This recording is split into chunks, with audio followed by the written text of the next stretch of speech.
Morning, everyone. I guess we're working out a few technical things. This morning, we're lucky to have Keely Collins with us again. Many of you are familiar with her from previous presentations, and she is well reviewed and brings a lot of good information. Today, she's going to talk to us about legal case studies on employee health. What did the court say? She's a partner at King Spry Herman. Okay. Okay, I'll speak louder. Is this better over here?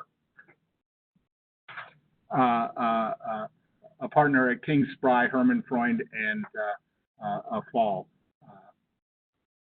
Welcome, good morning, and speak up. You better watch telling an attorney to speak up, right? We'll speak up and we'll speak a lot. Well, it's great to see all of you. I'm always really thrilled to be invited here to your group because you have one of the same concerns I do, which is risk management. So in my capacity, you know, no shameless self-promotion here, but I'm chair of the employment practice group at King Spry, and I represent exclusively the management side. So I was just speaking to somebody who's in insurance here, you know. You never think you need life insurance until the hatchet man comes. So what we're really going to talk today about is risk management, going through some court cases to discuss exactly what the courts are looking for. So you might ask, why do we care what the courts are looking for? How many of you have read the book, 7 Habits of Highly Successful? I have two. One of the habits is start with the end in mind. So I'm bringing up to you today how the courts are viewing your actions as an employer so that you can better manage your risk. I know in this group you talk a lot about employee safety, and for many of you here, that's your responsibility in the organization. But what happens after an employee has a health incident or an injury? What's your obligation as an organization after that? That's where the law brings in some answers to the questions. So I'm going to be going over some court cases with you, and I'm going to be playing my favorite game. And you know, the attorneys were easily amused. So the game is, what did the court say? Now, to have all your buddies over for poker night to play, you know, what did the court say? Maybe not, but that usually gets people engaged. As I'm going through these scenarios, please feel free to ask any questions. I received some great questions through your emails to Elevation, and so at the end of the presentation, I'll be answering those questions because they don't necessarily relate exactly to this. So I'll be bringing them in at the end. And any question that you have about risk management as to employee health, this is your chance. I'll give you 50% off my bill when I answer your question. Actually, completely free of charge. So today you get an attorney to pick an attorney's brain with no bill. So please feel free to speak up if you have any risk management questions. And I try to kind of move around a little bit, but today I'm going to be stationary here to accommodate for the people online. So if you can't hear me, raise your hand. Let me know. Okay, cases on traveling while FMLAing. This is the Family Medical Leave Act. This is the law that requires employers, whether it's reasonable or not, when they have 50 or more employees, to provide 12 weeks of unpaid leave. So how many of you in here deal with the FMLA? So about half. I can't see what the response would be online. I would be willing to guess that probably about half of you directly deal with it. The other half of you might deal with some ancillary or sort of more related things to employees on leave. So, just for some more background also, how many of you have ever had a case where an employee was documented as being out on FMLA leave, and even those of you who don't directly deal with it, how many of you have heard of the case? They're supposed to be on FMLA. It turns out they are vacationing. Seen it? You've seen it? Pretty much everybody has seen it. I've seen it myself where an employee is supposed to be on FMLA, they're traveling. I have an interesting case for you though, maybe about. What if an employee is out on FMLA leave for their own illness and they turn up at a conference? So the employee's job is a desk job, but they turn up at a conference while they're supposed to be on FMLA. How many of you in here would think that that is a violation of their FMLA? One, okay. Couple. So the rest of you then think that that was all right, considering that they had a desk job. So that is, I would expect kind of a split in this room, because that is an example of one of those cases that's kind of on the line. So you have an employee who has a desk job, they're out on FMLA, showing up at a conference is inconsistent with the fact that they can't be at work at their desk job. However, are they really doing something so strenuous at that conference that their doctors exclude them from working? So that's one of those cases that's on the line. So here are some other cases. So what I'm going to do is I'm going to give you the facts of the case, and I'm going to give you some alternatives. Now, when I give you alternatives, please know that there's no wrong answer here. I always pick alternative answers that were based on an argument that a lawyer made. I don't want anyone embarrassed to pick a particular answer. So back to the case. Employee Denise was on an approved FMLA leave following her surgery. She was also receiving sick leave under the employer's policy. The employer's sick leave policy prohibited traveling during sick leave, so she's stacking leave. Now, are you all familiar with what that means, to stack leave? Okay. I guess I'm assuming some basic knowledge of the FMLA, but if I say anything that doesn't make sense, let me know. Denise took a week-long vacation to Cancun while on FMLA leave. The employer learned of Denise's travels and fired her for violating the sick leave policy. To the facts. And then in front of you, I gave all of you a handout, so if you forget any of this, you should have it in front of you. So the question is, was her leave FMLA protected? What did the court say? So each of these answers is an argument that the attorneys made, and you're picking which one you think was successful. And then at the end, I'm going to explain each answer to you, why the lawyer made that particular argument, and we'll discuss how this would apply to your workplace. So yes, the leave was FMLA protected. Denise was not acting inconsistently with the restrictions of her position while traveling. So in other words, yes, the FMLA leave was protected while she was following the restrictions. B, no, Denise's doctor did not approve the travel, and the employer's policy did not unreasonably interfere with Denise's FMLA leave. So remember, she ultimately was fired for violating the policy. C, Denise, yes, the leave was FMLA protected because Denise was already on an approved leave. And then finally, no, the leave was not FMLA protected. The FMLA provides greater protection than the sick leave policy. So in other words, and for those of you who work routinely in HR, you'll know what the attorney meant by that, that the FMLA actually protected the employee's job, so the employer could not fire her for violating the sick leave policy. So I'm going to be a yes then instead of a no. Was her leave FMLA protected? Yes. Yes. Okay. All right. So D is yes. All right. I'm going to give you a few minutes to talk amongst your groups and amongst groups here at the table, and then I'll call you back, see what you thought, and we'll discuss that.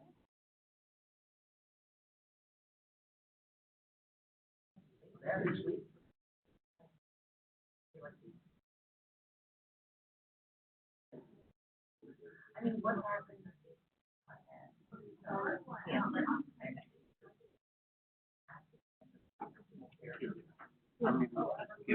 Housekeeping note while with the group. Oh, sure.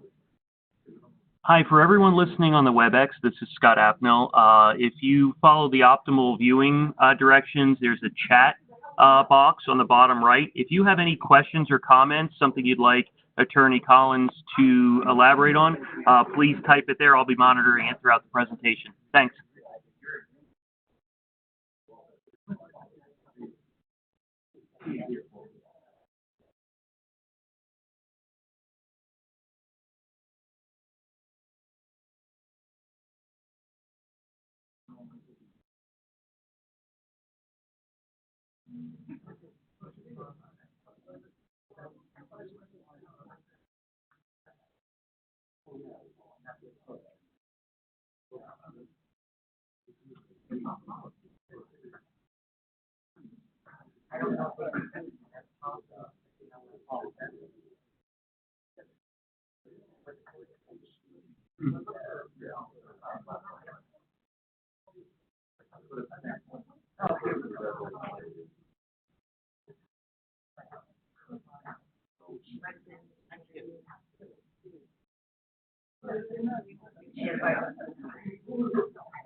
Are we ready with answers? I don't mean to interrupt if you're still, are you still talking through over there?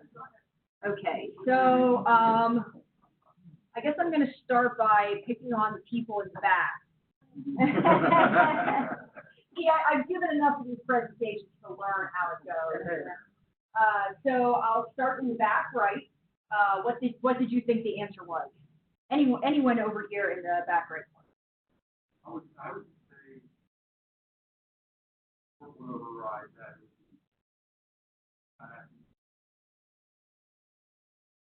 That's a very good. All of them are very good answers. By the way. And then yes. I actually have a write-in for the WebEx. Oh, great. Okay. I wanted to share. It said no, they fired her for violating the policy, and her job was protected for her being fired for her sickness, but not for policy violations. Policy violations are not protected by FMLA. Okay. So then that sounds like B, maybe? B? Okay. I'll go over here. Anyone from the back left? As to what you think before.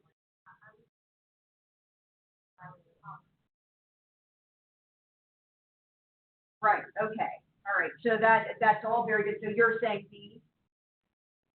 Okay, so letter A.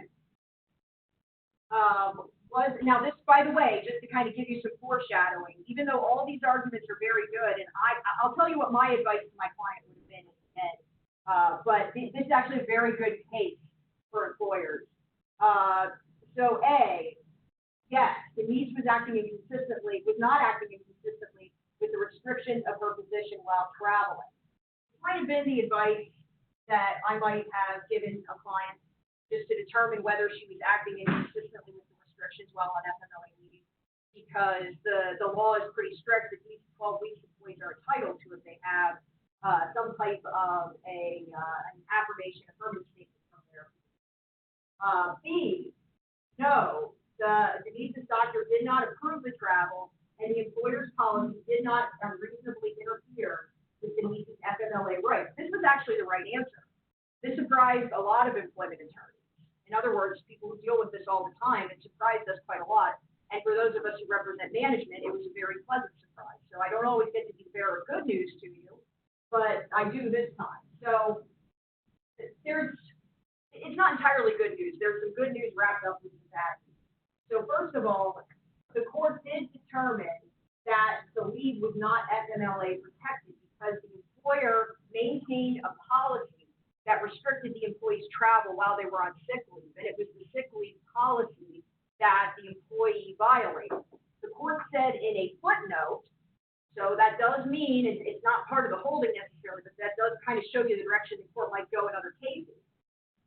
The court said that had Denise's doctor known about the travel and approved of it, so the fact that nobody knew about the travel and it wasn't part of her doctor's note did enter into the court's mind when it was making this decision. Now, part of me thinks some of that could be because the courts aren't always 100% familiar with the FMLA and how it works, but here it works to our benefit. So I'll go through the other ones and then we can talk about lessons learned from this.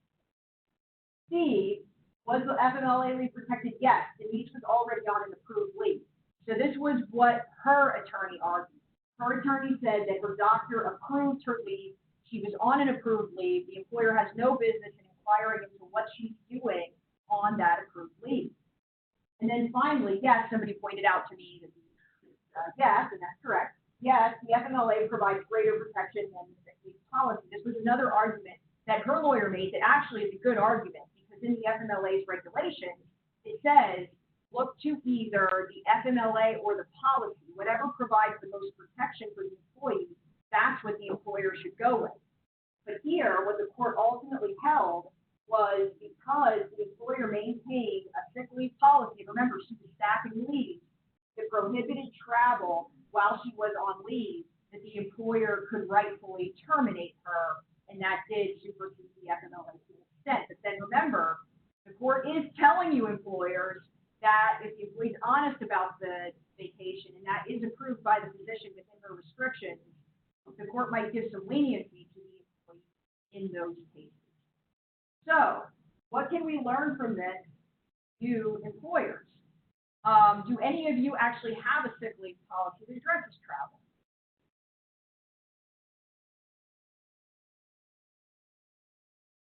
Nobody knows, yeah, and that's common. That's common. That's very common.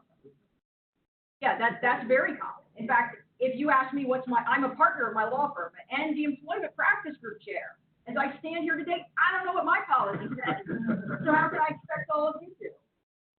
So, if you are concerned, if you are the type of employer that does not want employees showing up on Facebook at Cancun while they're on sick leave or on FMLA leave when they're staffed, just make sure that it is addressed in your policy, and your situation could very well line up just like this case, which was a Pennsylvania decision. So this is binding law here in our jurisdiction. Any questions about this case specifically before I move on?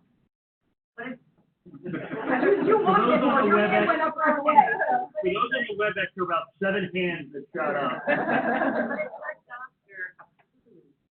The travel, would that have made a difference? Like, Yeah, that's what the court said. I mean, I'm not saying I like it to have to tell you that, but that's what the court said. And this goes down to I want to kind of answer a little more quickly to get to every question.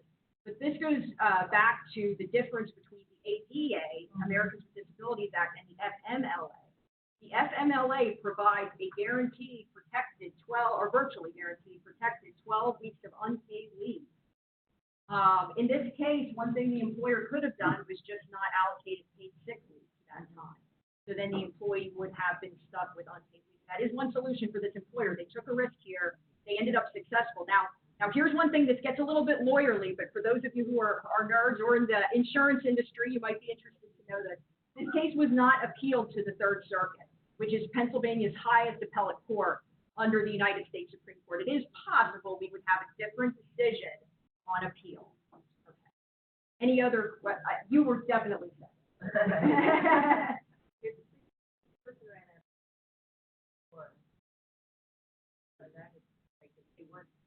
Very good question. Yep, that's an excellent question. So in other words, she's saying, all right, so let's say it's not stacked. Let's say FMLA is not stacked with sick leave. Then we would just be going back to the FMLA's regulations, looking at whether the employee was acting consistently with the certification. What I would have, if this were my employer client, it came to me, first of all, the fact that they had a policy would make their case very strong. But also one thing that I would encourage them to do is get the employee to recertify the leave. That is something you can do. If you find an employee who's posting Facebook pictures of them out dancing in a club when they're supposed to be on FMLA to recover from surgery, you can get that FMLA leave recertified. And at the end, this is going to get off into a tangent, so I won't go there, but at the end, somebody asked a question about second and third opinions. We'll address that at the end because this second or third doctor's opinion could come into play here. I'll address that at the end because I got a question through email about that. So we learned that the employee is out. Right. Having a great time. Learn from the employee, but that's it. As the employer should kind of inquire as to not the fact that we know that they're potentially, Right. but are we to, it's the best way as the employer to manage that communication and ascertain like what we need to be able to make a decision around like what we know or the responses. I would call from an investigation on that just from the side of like benefit of the doubt. I just give the employee because like we'll say a lot of things. employees come in and they're like, oh, so-and-so, this is so-and-so.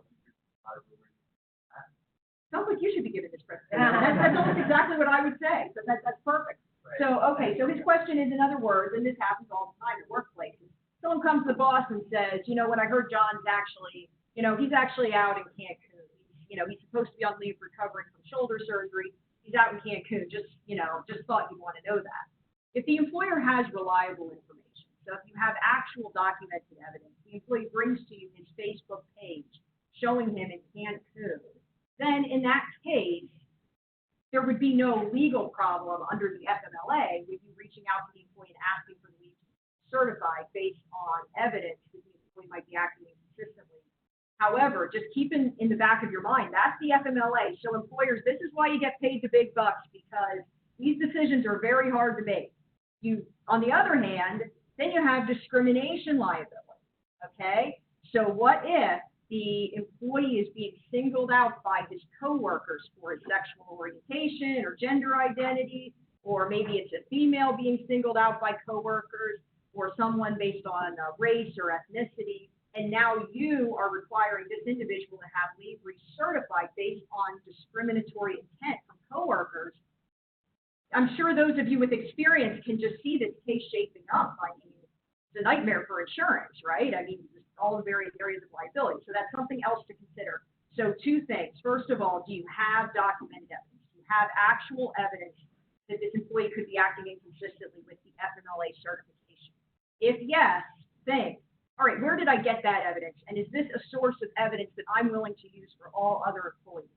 So maybe for John's FMLA leave, you're using a Facebook page picture that was brought by some coworkers. Is John being singled out unfairly somehow? Is this your typical procedure with employees? Does it happen pretty often that you have other employee spies who are bringing you pictures and then you're requiring employees to be certified? So two levels of inquiry there. Do I have the appropriate documentation, and am I following a procedure that is generally applied to the whole organization? Yes. Just to give you, there's a question here. If you request a recertification and the employee does not provide one or refuses to provide one, what legal rights do the employers have at that point? Excellent question. Okay. So that goes back to the question over here and why I explained that there should be some type of reasonable documented basis. And he brought up an investigation, which that also could be part of this if you're concerned about catching FMLA abuse. So what happens then if the employee refuses to recertify? Under the FMLA's regulations, the employer actually has the right to ask for an employee to have FMLA leave recertified if they have reason to believe that the employee is acting inconsistent with the FMLA prescriptions provided by the employee's physician. So if the employee refuses then, after a reasonable request to have the leave recertified, the leave could then possibly be considered an unauthorized leave. So what you would do then is you would follow your other policies. We have some employers that I work with who have very, very liberal leave policies. These are mostly anyone here with municipal employment at all? You know, you are. Anyone else with municipal employment, public employment, like school district, that type of thing? Well, those employers will often have unpaid leave policies that give workers perhaps even 6 months to even a year in some cases. So if they don't qualify under the FMLA because perhaps they didn't get it recertified when requested, then you would address it under your other leave policies. And for most of you, I'm guessing, the other policy you're addressing it under is unauthorized leave. Because if they don't have sick leave, they don't have PTO, they don't have FMLA, chances are for most of you in this room, it's unauthorized. And then you'd have to deal with it through whatever discipline you apply to everybody else in the workplace, whether it's progressive discipline or immediate termination. Any other questions from? There's one just came across. When an employee is out on approved FMLA, however, the manager allows them to work from home. Yes. How can we deal with it? Oh, this is a good one. This is a very good one. This is the juicy one for us. I got so excited I went to my own pictures. Okay, you didn't see that. Okay, yeah, I got so excited my St. Mark's pictures came up. Okay, so this actually should be addressed as a request for intermittent FMLA.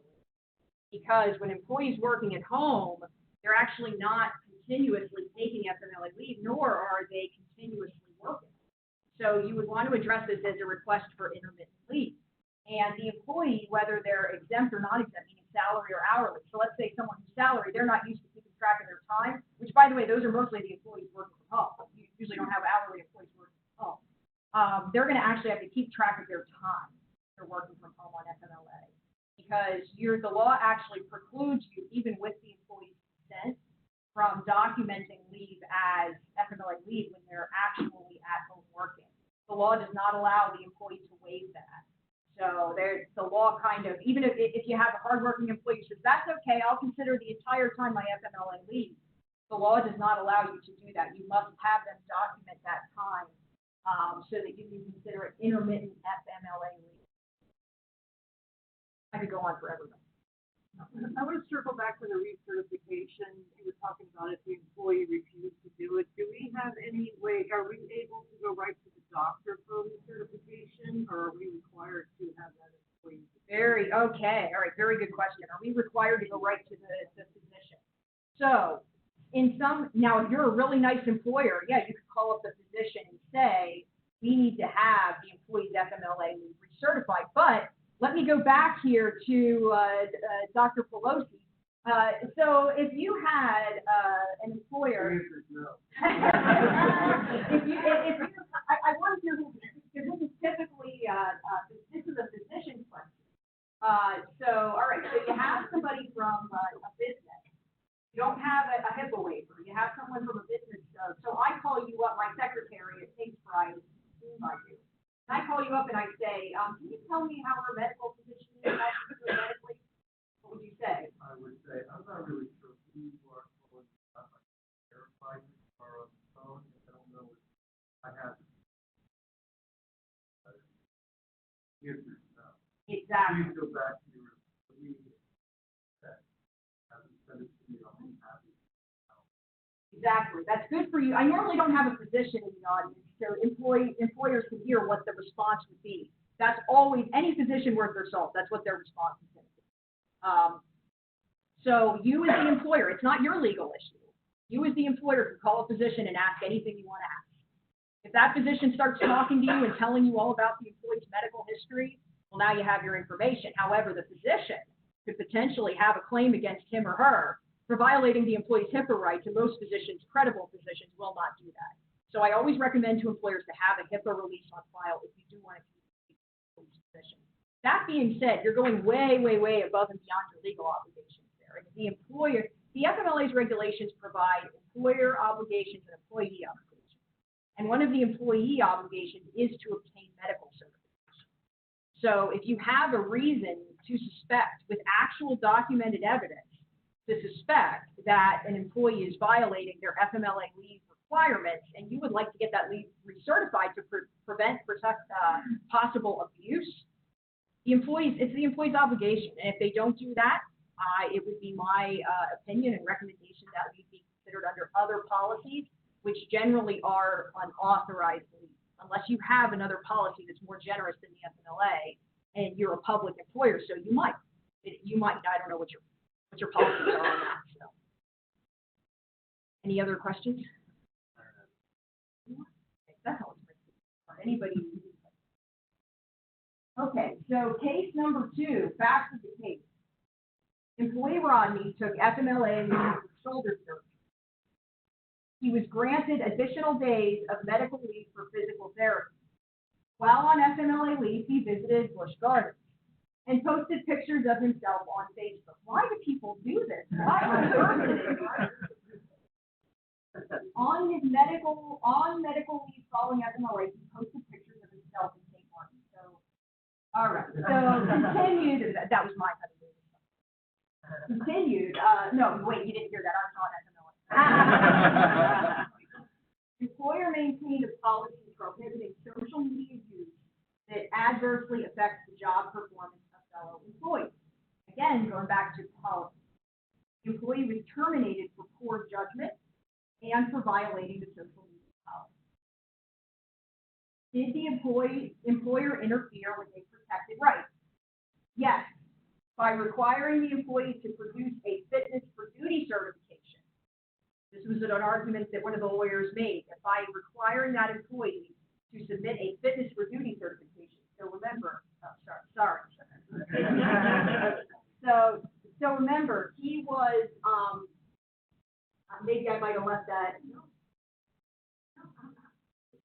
How many times? Okay, sorry, I was stuck on that picture then. So he was ultimately on leave under the employer's other policies because he could not, I might have missed that on the fact.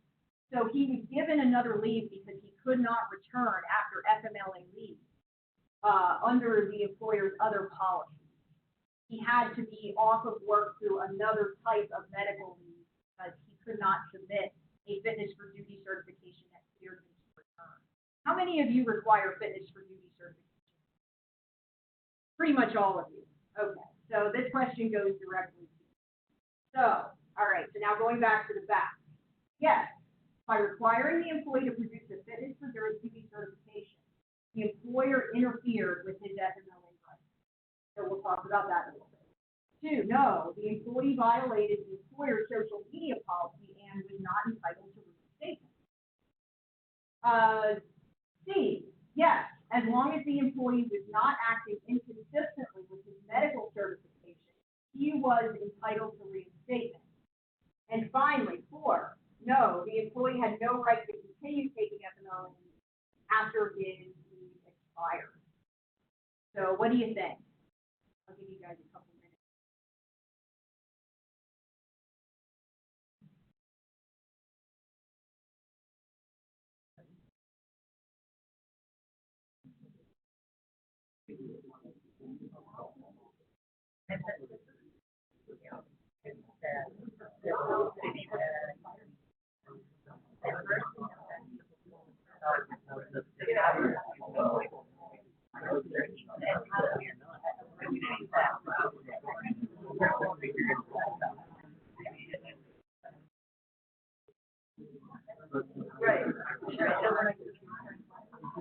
Keely, Yes. can you go back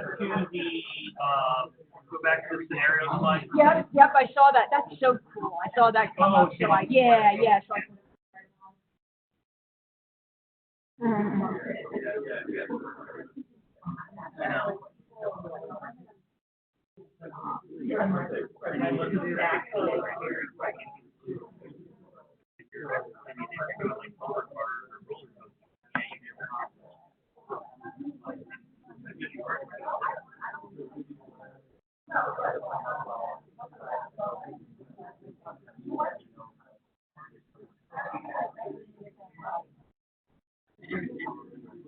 okay, I'm sorry, guys. I was gonna bring it back because we're running low on time.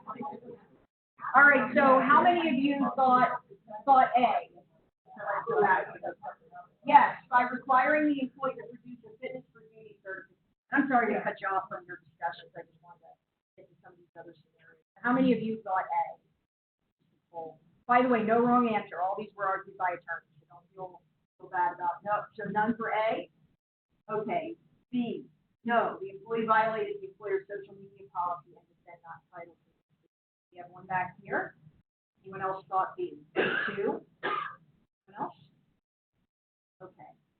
C, yes, as long as the employee was not acting inconsistently with his medical certification, he was entitled to reinstatement. Okay.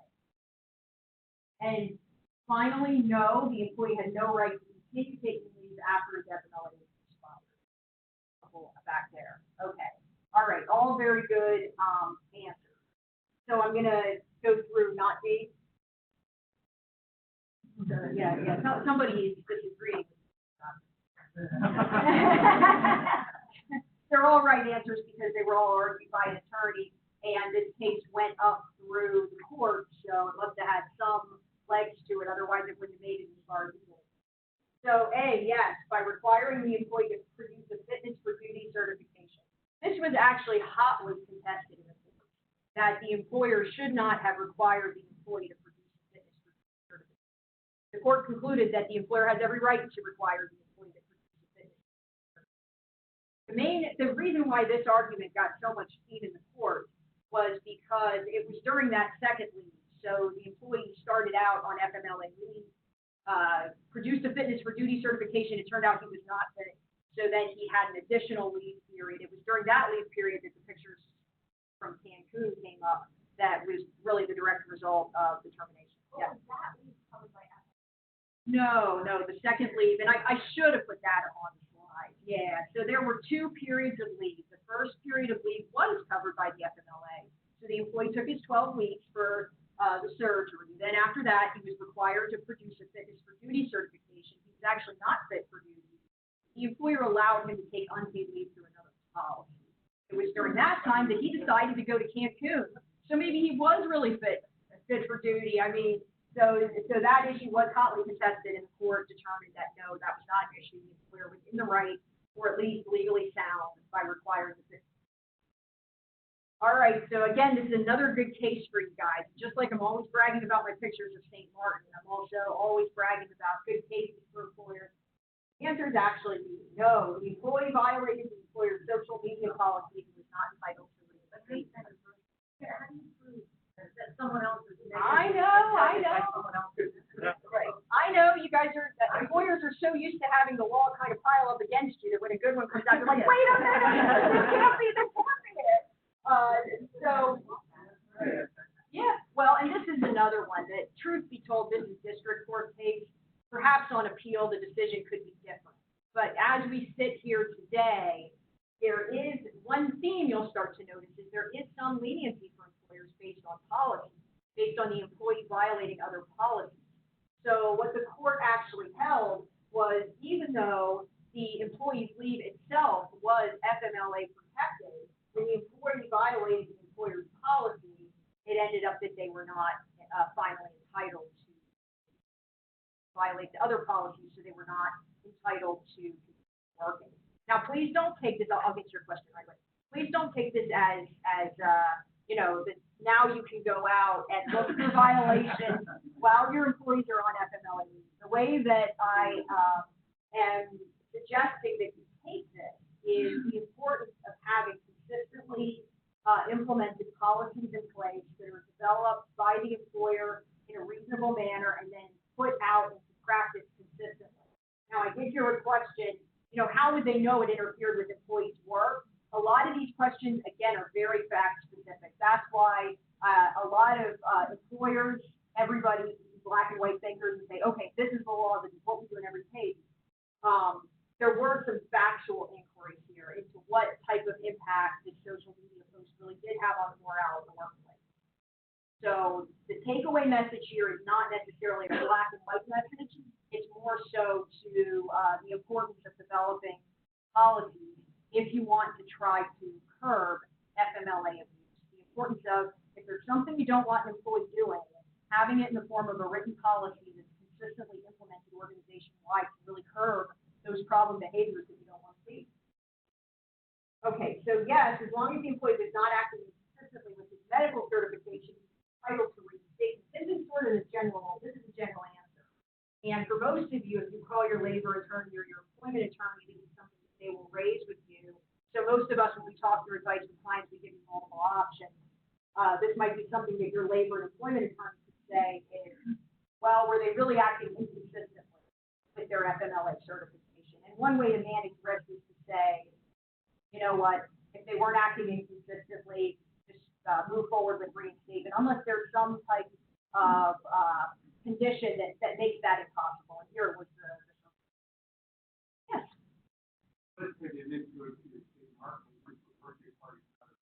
Yeah.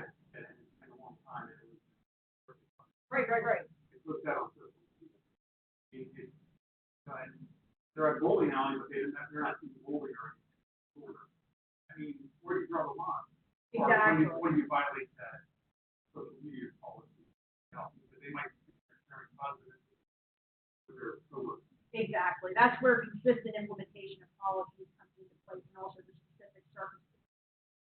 I would just encourage you to go back, revisit the employee's medical certification, and ask whether the employee is actually acting consistent.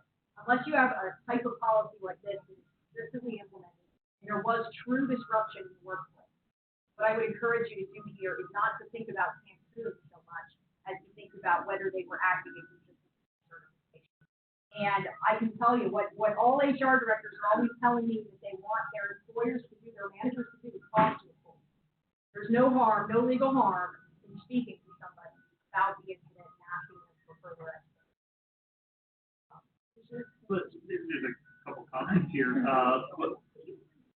Yeah, it's that's a baby. They play the music for the baby.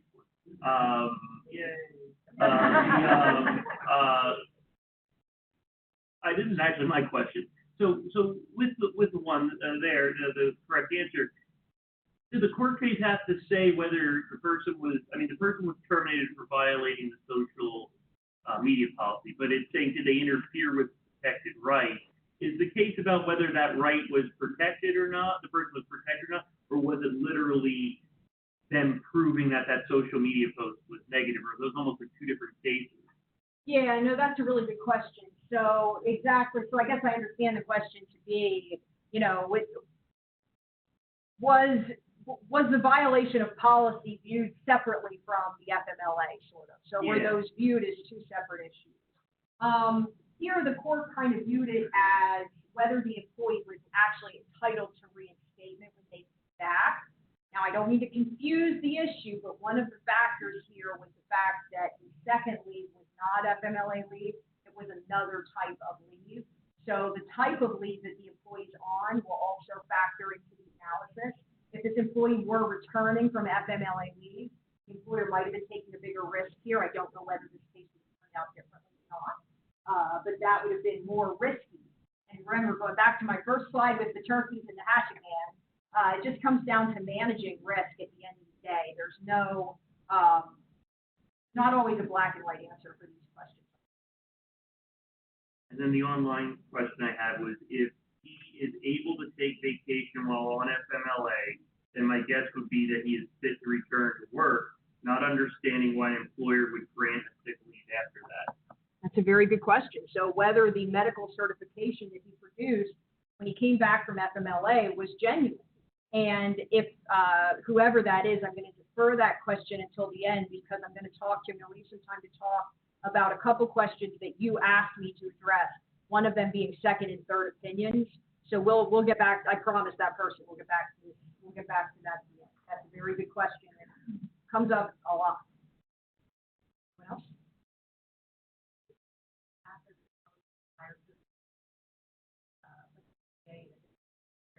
That's right, and you know what? You didn't even have to grant it unless your other policies require it.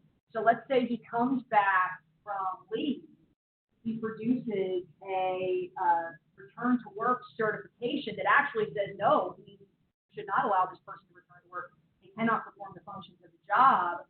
What you would look at is, first of all, your other policies that apply to everyone, because I wouldn't want any of you to get stuck in court or at an agency trying to explain why you didn't apply policies to apply to everyone else in this employee.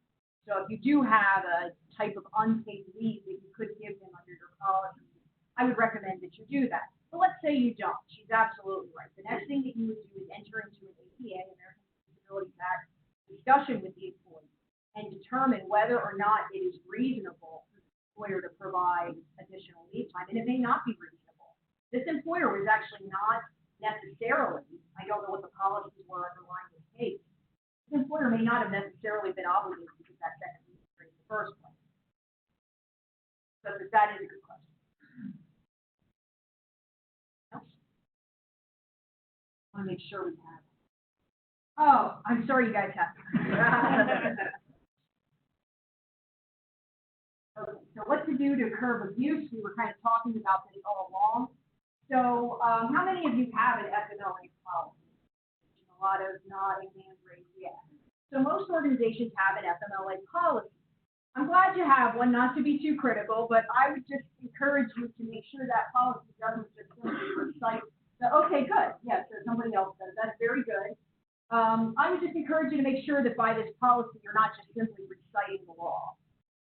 Certainly the policy should direct the employee to whoever they speak with, whether from HR or their manager or the director or whoever in the organization who's FMLA leave. The policy also should provide the basics of what FMLA is, but if that policy is any more than a half a page long about what the law is, probably going into the legalese a little bit too much, where you're gonna have employees play amateur lawyer trying to work their way around the policy. They really should be going to you or whoever handles FMLA leave for the specifics of exactly what entitles you to FMLA and so forth. You don't want to have a 10-page policy, because what your policy really should be focused on is curbing abuses that you're concerned about. I'm sure I could take a poll of everybody in this room and find a little bit of a different tweet than what you would be looking for with FMLA. There are probably some of you who aren't really all that concerned with an employee being as long as they return and all that, you're fine. There are some of you who might be. So just make sure your policy reflects what you are actually looking for from employees on FMLA. The second point goes to developing and consistently implementing a policy specifically identifying defined behaviors. But, exceptions may need to be made for employees on FMLA for those policies. So let's say you have a sick leave policy that has specific things that employees can and cannot do on sick leave. There are some times where exceptions may need to be made for the FMLA, but just remember that that policy would need to be applied then consistently to employees only. And finally, just a suggestion for you is to maintain an honesty policy. Now, I didn't give this a separate slide in what did the court say game, because this is just a case out in Michigan. It's a district court case out in Michigan, where the court sided with the employer because the employer maintained an honesty policy and the employee lied to the employer about what they were actually doing on FMLA. It may help you to have this. It may not come into play, but it always helps that if you're looking for something, you can't expect an employee to read your mind, to have it all set out in the policy. Now, there may be limited circumstances, like I say in the third point, where you have to make a specific narrow exception, but I would encourage you to make sure that that is a well-documented exception. Generally speaking, these policies are applied consistently in the organization. Okay, so ADA accommodations, how far do employers need to go? So how much more time do I have? 9:30. Oh, 9:30, okay. Yeah, after your last week, extended it. Okay, wonderful. Not just for you, for everybody. We're getting all the questions. That's wonderful. I thought I had fun. Okay, back to the case. So actually, since I have that much more time, any questions about this? Yes. So some of the abuses that they have to do with travel is one.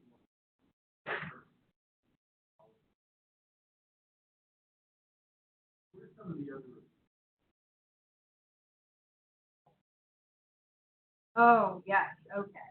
All right, well, there are all kinds of abuses that come up with FMLA leave. One of the most critical ones is now I can't even imagine there's anyone in here who hasn't seen this, but one of the most critical ones is the employees all go to the same doctor and all have an anxiety disorder. I mean, I don't mean to, that happens. There are some organizations where they have 5 different employees out on FMLA leave. They're all coming from the same doctor. They have anxiety disorder. Employees can make up the basis for FMLA and then find someone who's willing to support that in some way. So the employers, and actually I'll go into second and third opinions. That seems to that's actually the major area. Who can kind of find some way to get their reason for FMLA supported when they just want to be out on leave. So second and, go ahead. I don't know about anyone else. Our vision. No disrespect to the doctors in the room, it's actually the manipulation of the doctors by the employees. Because I'll get notes back from doctors not paying chocolate. Yeah. And get crackers. And I'm like, really, does your doctor know how much chocolate? I think, Wait, yes, I think you need to switch the doctor you send it to. Oh, it's their doctor, right? Like, Oh, so, yeah. and that's the problem is that they tell the doctor, you know, and for example, we had another where I can dispatch this radio, but not that radio. That same job is different on the screen, right? Yeah. Or they'll tell the doctor that they don't like that radio or they don't like that. And unfortunately, some doctors, instead of saying, I cannot lift over 20 pounds, which is the objective thing I can follow, they'll just write, can't take above E level. Yes. And I'm always curious as to how that doctor knows what E level is. Excellent point. That is probably the biggest area of use that I see in my own practice as well. So a recommendation that can be made to employers to curb this type of abuse is to require a second and possibly a third opinion. So the response here is a little bit different under FMLA and ADA. Since the question was specifically to FMLA, I'll answer it that way. Under the FMLA, an employer may request a second opinion from a doctor an employer does not typically use. So it can't be someone who you typically contract with or typically use. But an employer may require a second opinion. If that second opinion is then, and you have to pay for that, but I'm sure you would have guessed that. You have to pay whatever copay, and in fact, the FMLA recommends you pay for any travel expenses the employee might have to incur, because if it's a physician you don't normally use, it could be out of your area. So you get that opinion back. That opinion then is different, perhaps, than the first opinion.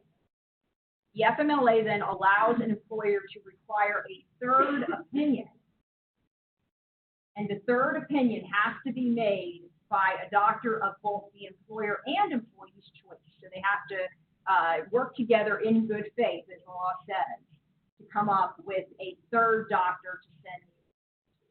That third doctor's opinion becomes, under the law, final and binding. Okay, so what does this all mean?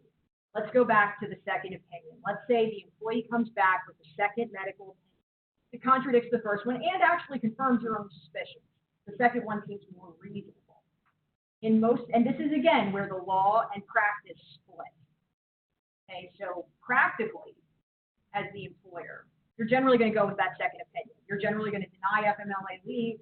You're going to make the explanation that this particular physician contradicted your statements, and the employee within 5 days of asking has the right to see that documentation from the physician. So that's the practice. Here's the legal part of it. If you are in court and you only have that second opinion, it creates what's called an issue of fact. And what that means is you're more likely to be required to go to trial as opposed to the judge just throwing it out in the beginning. So to tamper down the legalese, what this means is for risk management purposes, what you would want to do perhaps is get that third opinion, because the third opinion is final and binding. So you would not then, if you're going to court, have an issue of fact that you have to debate with the other side. It limits your liability then to get that third opinion. Now, what becomes of the employee during this time? They're on a provisional FMLA leave during this time. So when the notices come back, if they come back more in the way you think they're going to, that the employee's not actually entitled, now the employee's leave is unauthorized. At that point, you would address it under other policies, whether it be progressive discipline, termination, whatever your organization does with that. So, any other? So that process is, yes, right, and there are provisional FMLA, and it turns out that it's not approved in their practice. Their 12-week allowance of FMLA now is down to 3. The 3 weeks provisional they got in the pending on the evaluation, or because it was denied, other 3 weeks, and they get 12 weeks later on. Yeah, so that's a good question. So what happens then? So you have the employee come back and their leave is not allowed. Under typical circumstances, in that case, you're kind of at a crossroads with the employee when they come back to work or they're terminated on unauthorized. But let's say that for some reason you retain the employee under other policies. Under the regulations, that time is considered FMLA. So that would count against their overall entitlement. But in most cases, they're not going to. Are there any circumstances where there was like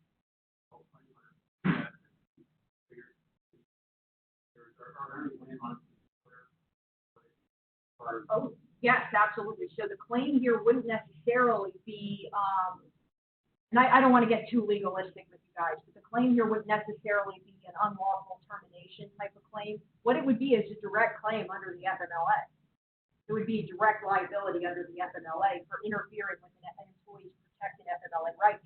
That means a suit in federal court. There's no, for claims like discrimination, how many of you have been to the EEOC for the HR? Fun process? Enjoyed it? Yeah, loved it? Okay. Yeah. So you don't even have to go through that for the FMLA. FMLA, you go right to federal court. So it is a big area of liability. That's why I encourage that third opinion, even though most of the time clients don't listen to that. Knock on a lot of wood, I haven't had one go to court yet. But perhaps when I do, the court could say, issue a fact, didn't have the third opinion, which is the binding one. I do get a question here. It is, can an employer prohibit taking vacation in its FMLA policy and its sick policy to cover employees on FMLA for caring for a loved one? So can the employer prohibit taking vacation when an employee is caring for a loved one? Yes. Okay, all right, that is a very good question. There actually is a lot of case law on this topic. The problem is the case law is divided.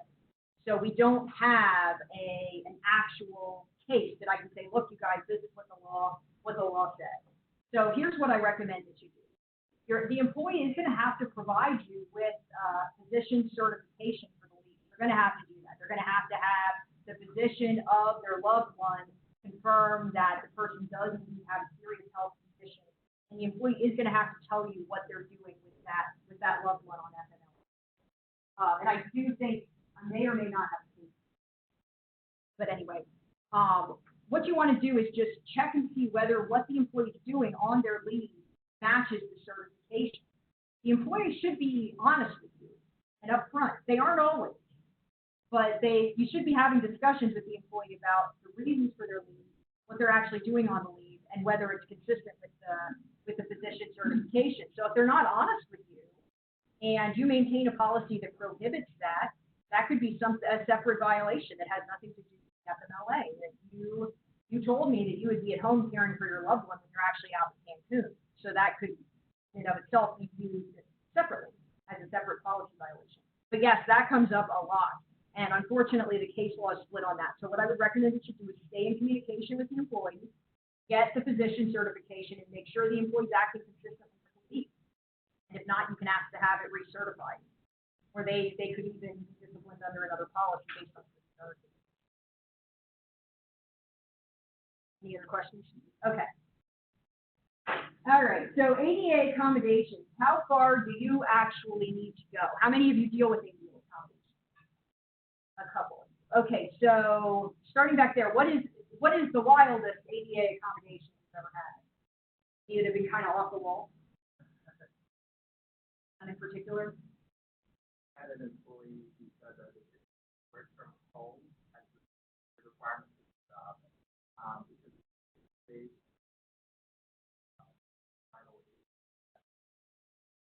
from being able to do activities in their home. Okay, so they said they couldn't work from home because of the interesting. Anyone? But they can live there, they can't work. They just can't work there. So that's really a problem with their spouse, right? Yes.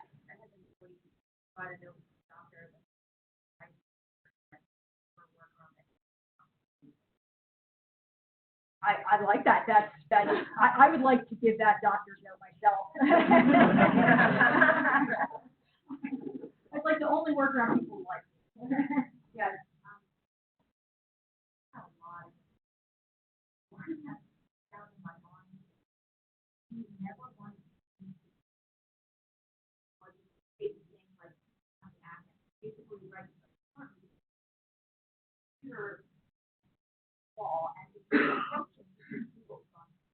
Yes.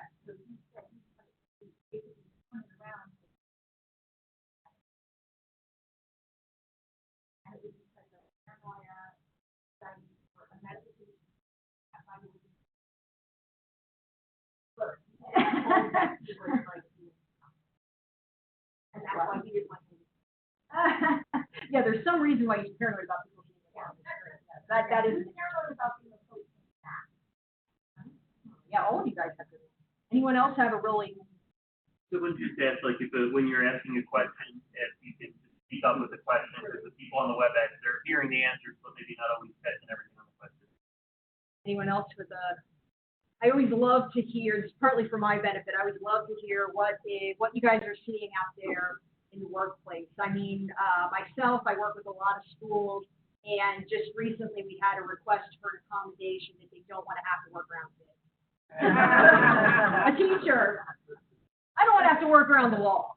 I'm allergic to the wall. Okay, so back to the case. This isn't one of my more interesting ones, but there is a more interesting one. So employee Robert had a pulmonary disability. And this might be the type of one you guys perhaps see more often. But it should say Robert, not Robert. Robert was known to be a good employee and had positive evaluation. Robert requested a ban on smoking in the employer's building and provided a doctor's note supporting his claim that smoking substantially limits his ability to work. So if he wanted the employer to ban smoking in the entire building. After evaluating the air quality, the employer decided to provide filtration devices, plants, meaning green plants, fans, and smoke-free sections. The employer did not ban smoking. So the employee's claim was failure to accommodate. So yes, the employee's physician stated that the smoking area substantially limited the employee's ability to work. B, no, the employee could perform the functions of the physician. C, yes, the employee was entitled to a complete ban where the accommodations did not meet the physician's restrictions. The next slide, you guys have it on yours too. I am so sorry. People from my office, this is so awful. All right, so I'll give you guys a couple minutes to talk. So there is no D. Well, I D is the mean, answer. you see what they're trying to do to me here. So, A through C, I'll give you guys maybe like a couple minutes.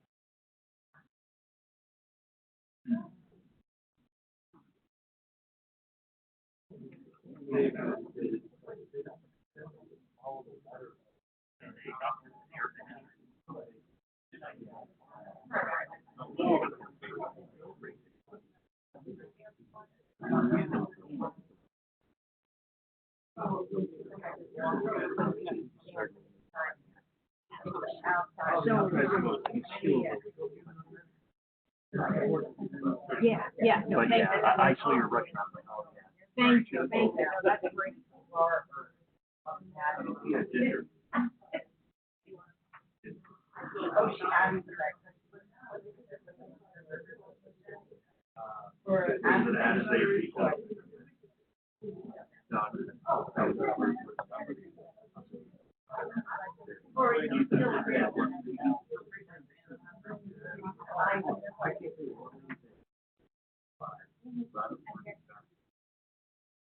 Her salary rate is not.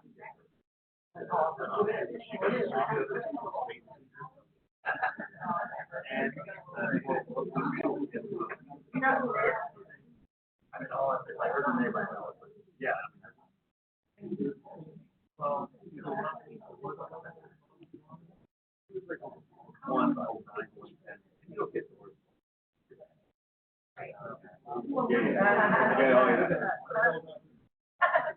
Yes, Jews, yeah.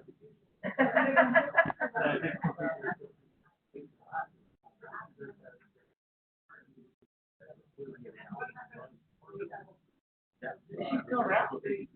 Oh.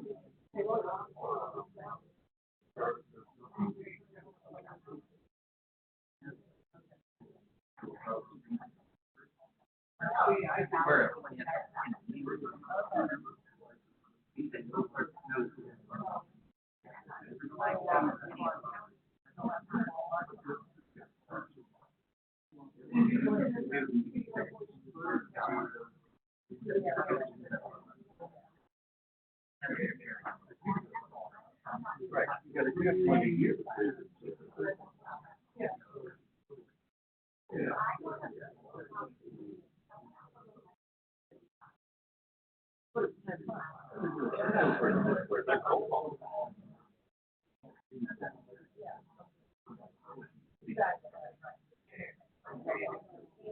Oh, there are other people we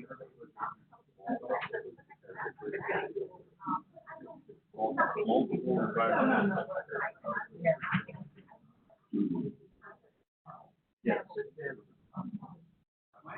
And we go back to the farm. Then we go to get up and walk around. So then have that.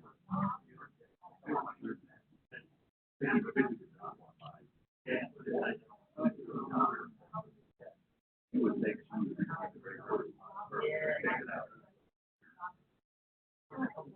Okay, so I guess I'll start up here at the front. What did your group think? Here, I was trying to notice what did you see? You thought it was weak? Okay. Over here, weak. Did anyone see? Okay, good. Be online. Anyone think D? He seemed like a good one to just ask for get this go. I know that it was rough. D that is the worst answer. That's terrible. I barely survived. I think it's A. Very good. And remember, there is no wrong answer here. These were all arguments that could have been made, or these were all arguments that were made. Okay, so. The one comment here was, I mean, ultimately it was B, but it was, the employee is not entitled to choose the accommodation of their choice. Yep. They can suggest and request, but it's up to the employer. Very good, yes, and that is absolutely right. So starting with A, okay, so did the employer fail to accommodate? A, yes. The employee's position stated the smoking area substantially limited the employee's ability to work. So A was not the ultimate answer, however, it's a good answer to look at and to consider perhaps as just how it would apply to your organization. So are any of you familiar with the phrase substantially limited? So is there anyone that does not sound like just a bunch of legalese to? Anyone who regularly deals with that? Sure, yeah, Dr. Pelosi. Anyone else who knows what that phrase means in use? Okay, so we're going to say something? No. Okay, all right, so Dr. Pelosi and I are the only two who are using. Okay, so what the phrase substantially limited tends to refer to is whether the employee is disabled to begin with. So in order to be entitled to an accommodation to begin with, it's the impairment itself that has to substantially limit an employee's ability to work. This is not the right answer, but let me give you another example. So let's say that you have an employee who works as a school teacher. Let's go back to my example. Now I know you guys are not in education, so this is just a more general. So let's say you have an employee who works in a classroom with children. They're substantially limited in their ability to work with children. That's something that you need to accommodate for, or is that something else? Is that substantially limited in their ability to work? Or is that being substantially limited in their ability to do a particular job? Yes. Yes. Okay. So this was an argument that was made, but ultimately rejected because if an employee is substantially limited in their ability to do the particular job, depending on the circumstances, and in most cases, that's just somebody who's not qualified. If they're substantially limited in their ability to move, to operate, that is one of the factors in being considered to have a disability. So what we're looking for when we're accommodating for employees is someone who can perform the functions of the job with or without reasonable accommodation. And that's what this question goes to. Is this a reasonable accommodation? So B, did the employer fail to accommodate? No, the employee could perform the functions of the position. All right, so let's go back. Yes, I'll get to that question. There was no meeting, was that what that little comment was? That's just somebody logged on or Okay. stepped off. Okay. Okay. Robert was known to be a good employee with positive evaluation. He was doing well. The employer provided filtration devices, smoke-free section, and some other accommodations. The court held the accommodations were working. The employee was doing well. He didn't need more. This goes back to the comment that was made online. I think that's a very good observation. I'm sure many of you thought that as well. The employee is not entitled to exactly the accommodation that they want. When I give a more comprehensive presentation on the ADA, one of my slides is two arrows meeting each other. Employees' needs, employers' resources. So when you're giving ADA accommodations, what you want to look for is a balance. The results should not be just solely focused on the employer. So the results should not just be, well, I don't want to have to change my business practice at all for you, so I'm not giving you an accommodation. But then on the other hand, the response does not need to be exclusively focused on the employee. That's not to say that if an employee requests something that's reasonable, you don't grant that reasonable request if it's something that you're able to provide.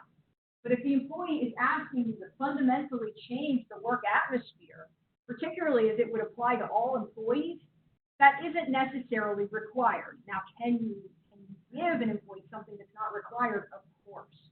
We just have to remember what we employment attorneys are saying so many times, we think we're broken records, which is don't give somebody something that you're not prepared to offer them to the entire workplace of similarly situated. So if this employee, in other words, gets a fundamental change of the corporate atmosphere, you're going to have to present evidence as to why the next employee who comes along does not get that same level of consideration. Finally, the employee was entitled to a complete ban where the accommodations did not meet his position restrictions. So this goes back then as to whether the accommodation actually met the employee's needs based on the evidence that was presented.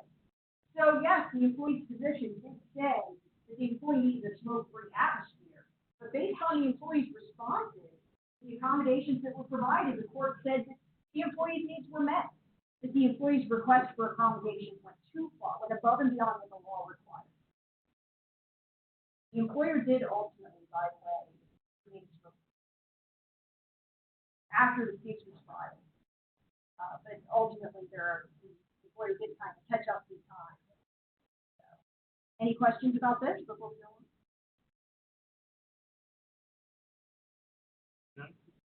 Yeah, I don't know if you have another case. Yeah. But with the time left, there's that list of questions. It might be better to jump to those. Oh yes, yes. I think what I'll do. Can I go through this one last case? It's kind of more of an Your entertainment. presentation, I was just. I mean, you guys wake up come in here at 7:30 expecting, at least a little bit of entertainment. This is it. Okay, so employee Tony. He worked as a network support analyst. He worked. Okay, that might be. Okay. He was diagnosed with bipolar disorder and intermittent explosive disorder. He was explosive during calls to customers. He requested the accommodation of only having to speak with other techs. He doesn't want to have to speak with customers, only techs. That would be like me saying, I only want to talk to other lawyers. That would be miserable, by the way, because you guys are the great part of my job, the lawyer part, that I need a reasonable accommodation for. Tony's request was denied. Tony was terminated after telling a female coworker that he hates working with women. This is what I imagine the doctors here would be looking like. Whoa, you don't want to get terminated for that. Okay, did the employer fail to accommodate? What did the court say? No, the employer terminated Tony for his actions, not for his disability. B, yes, Tony's rage to customers and coworkers was an manifestation of his disability. C, no, responding to customers is an essential function of the position. And D, yes, Tony provided medical documentation and the employer did not make any effort to accommodate.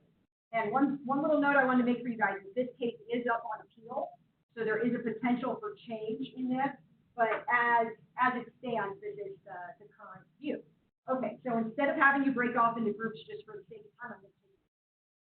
All right, so how many of you think A, that the employer did not fail to accommodate because Tony was terminated for his actions?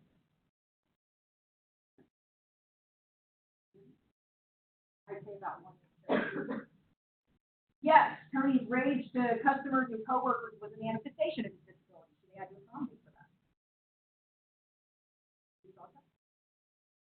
Okay, that does get a little, complex, so let's see. No, responding to customers is an essential function of the position. Okay. D, yes, Tony provided medical documentation and the employer did not make any effort to accommodate. I already raised my hand, but. Yeah. Like, I don't know what the employer did. Sure about that, like, they should have. Yeah. They have to follow the process, but he was where I really was like. And that could be why this case is up on I'm like appeal. more. Yeah. All right, so let me explain this outcome. So first of all, what did the court say? No, Tony was terminated for his actions, not for his disability. This was kind of part of the whole thing. I mean, I could see this as being kind of like half right. So the employer ultimately did terminate Tony for saying kind of at the last straw that he hates working with women. B, yes, Tony's rage to customers and coworkers is a manifestation of his disability. This one gets dicey. Because an employee could have something that is really a manifestation, especially mental health.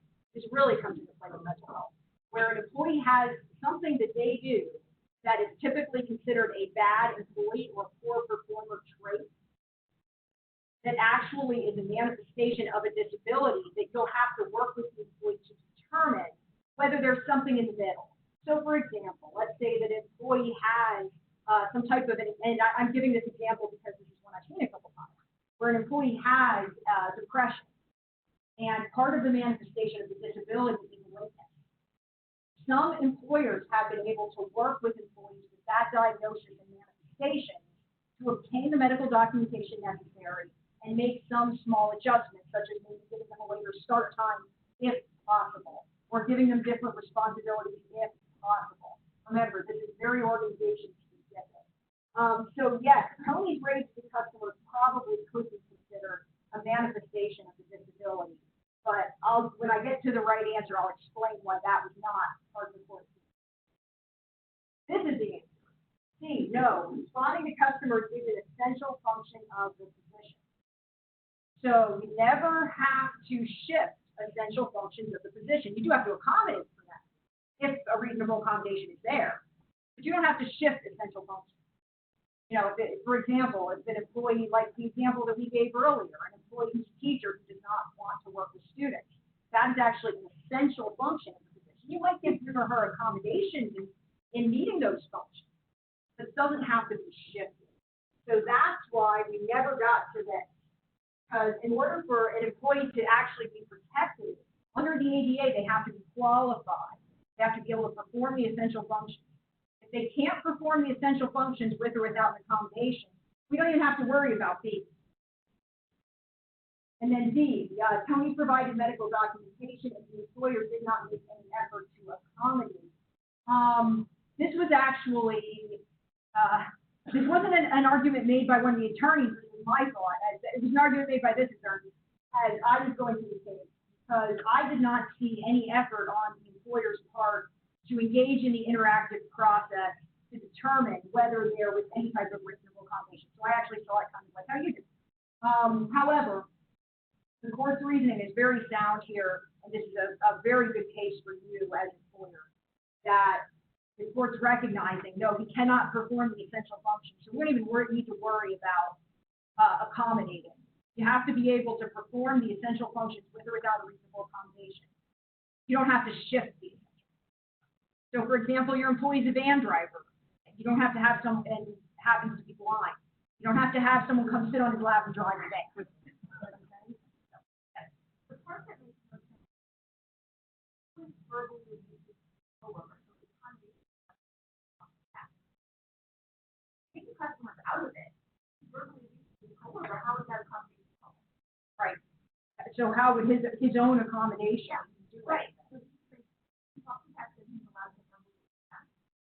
Right. No, and you're right. That goes back to the court's reasoning. He is not qualified for the position. If someone's not qualified for the position, you don't need to get to whether there's a reasonable accommodation.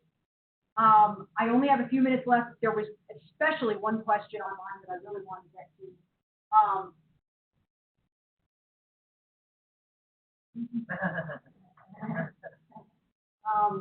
All right, so, for those of you who don't know, if you have your written material in front of you, if you hold your camera up to that little, symbol there, you don't have to take a picture or anything. That'll take you right to my LinkedIn page. Every week, completely free of charge. I don't collect information on anybody. Every week, I release a free video, completely free of charge, no information, nothing required. It's under 5 minutes, just a quick me answering questions about HR. It's called HR Law Update. I do that every week just for you, just for your information. No strings attached. So if you want to follow me on LinkedIn, I will gladly accept your invitation, and you will have access to free content every single week. Okay.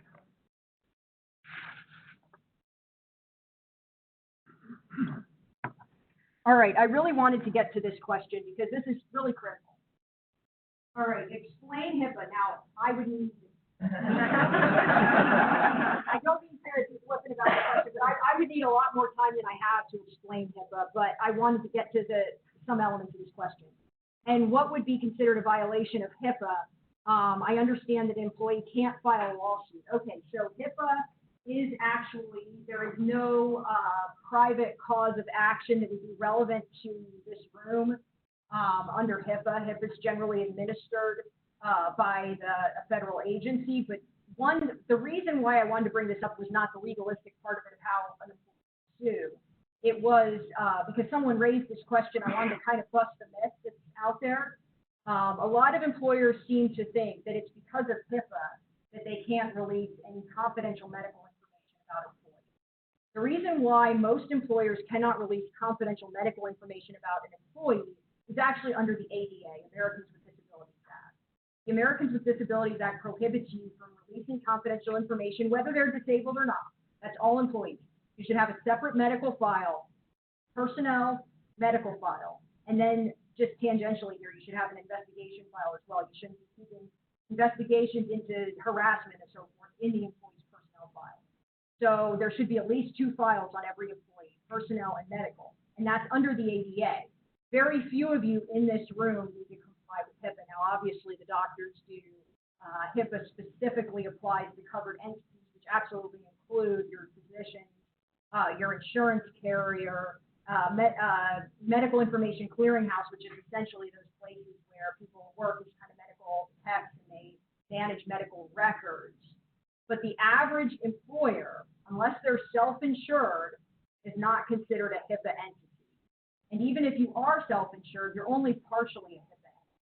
Only that part of you that administers the employee health plan is considered a HIPAA entity. So I was very glad to be able to bust that myth with you guys today, because I hear all the time, even just the secretaries in our office will say, you know, if somebody says something about their medical information, that's a violation of HIPAA. No, no. In your average workplace, that's not a violation of HIPAA. HIPAA is a very particular law that is applied to medical entities. And again, if you have self-insurance, if you are self-insured, you are considered a hybrid entity. So I don't want you to take away if you're self-insured that you don't have to comply with HIPAA. You do from a hybrid entity perspective. You're not a HIPAA entity because you're self-insured. You're a hybrid entity. Are there any questions about that short of it? Because I don't know if I can get into the details of it. You're having nurse in the company. Having nurse. Yeah, so Yeah. I'm the nurse. Okay. Yes, okay, that's a very good point. So that would be another thing that's considered hybrid. So that doesn't take, you're with PPL, right? That does not make PPL itself a HIPAA entity. What that makes it is a hybrid entity, where your particular work as a nurse would probably be protected by HIPAA. And I get definitely legal on that. I don't know the specific circumstances. And I would not want to send you off into a tailspin with HIPAA unless you get a specific legal opinion. You could be a hybrid entity. HIPAA has a lot of requirements and a lot of obligations, and there actually is some guidance to the effect that if you take on those obligations and consider yourself a HIPAA entity, you could be audited as a HIPAA entity. So it's better to actually know with a real legal opinion, unless of course you're a medical provider, it's obvious, before taking on those obligations of HIPAA. That should not be done arbitrarily. The news is kind of out there that you can do more than the law requires. Yes, that's true, but you don't want to take on more laws, more liability. You never would want. I would recommend against doing that. So I guess I'm at the end of my time. Yeah. All right. Well, it was great. Absolutely great. As usual, we just, give Scott Chamando here a couple seconds or a couple minutes, well, seconds, in case you want to give an update. Thank you. So, good morning, everyone. OSHA update, glad to say, I got nothing. So there's not much going on at this point in time. Obviously, our regulatory agenda came out in spring 2019. The only thing I would share on there for anybody in the construction trade, we are looking at adding some additional tasks to Table 1 for crystalline silica exposure. So that's kind of a work in progress at this point in time. Nothing else that I know of is really hot on our radar. I wanted to make a soft pitch for 2 events that are coming up in the not too distant future. The end of this month, we have our best practices workshop, a full-day workshop being hosted by Lehigh Valley Health Network over at the MAC building. It's a free day.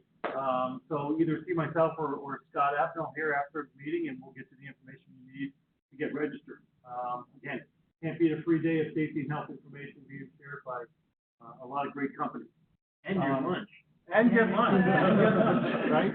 The other, I'm going to actually ask Jake to quickly share another meeting that's coming up. It's Cabela's next month. Yeah, they had always section of the American Hygiene Association. So if you want to take safety and take it to the nerd level, that's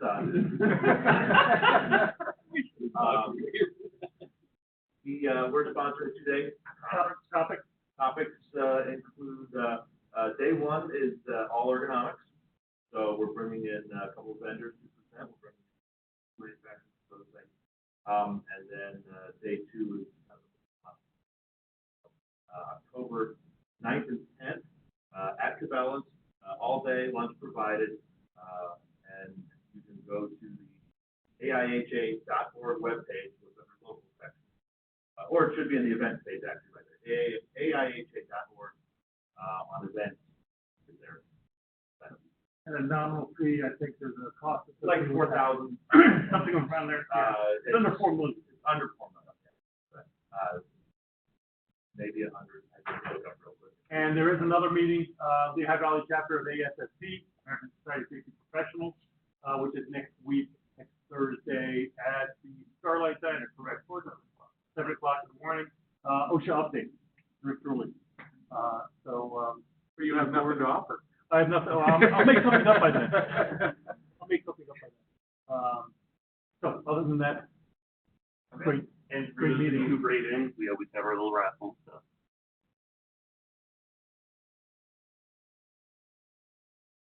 Mr. Ken Older from Americold. Hey. Little gift certificate for coming out here. We're good? We're good? All right, thank you. Sorry we're a little late. Thanks for staying a little later, and,